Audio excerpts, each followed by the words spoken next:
আজকে interim government তারা আমাদের সমগ্র বাংলাদেশে বিশেষ করে ছাত্র জনতার সমর্থিত তাদের দ্বারা এই সরকার গঠিত হয়েছে। তাদের দায়িত্ব সুনির্দিষ্টভাবে বলা আছে, তারা কি ইন্টারিম গভর্নমেন্ট, অর্থাৎ একটা নির্বাচনের মাধ্যমে সরকার পরিবর্তনের পর্যন্ত তারা এই দায়িত্ব পালন করবেন এবং ছাত্র জনতাই তাদের উপর সেই দায়িত্ব অর্পণ করেছে যে তারা কতগুলো মৌলিক বিষয়ে যে সমস্যাগুলো আছে সেই সমস্যাগুলোকে দূর করে সংস্কার সাধন করে একটা উপযুক্ত সুষ্ঠু নির্বাচনের পরিবেশ তৈরি করে দেবেন।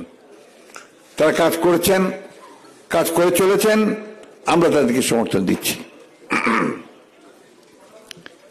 কিন্তু একই সঙ্গে এই কথা খুব স্পষ্ট করে আমরা বলতে চাই যে বাংলাদেশের মানুষের মূল যে আকাঙ্ক্ষা, সেই আকাঙ্ক্ষা হচ্ছে একটা গণতান্ত্রিক রাষ্ট্রের, একটা গণতান্ত্রিক সমাজের। সেই আকাঙ্ক্ষাটাকে বাস্তবায়িত করতে আমাদের যে সমস্ত সমস্যাগুলো সৃষ্টি হচ্ছে সেগুলোকে দূর করতে হবে। তার বেশি কিছু করতে গেলে সময় যত বেশি যাবে তত বেশি সমস্যা তৈরি হবে।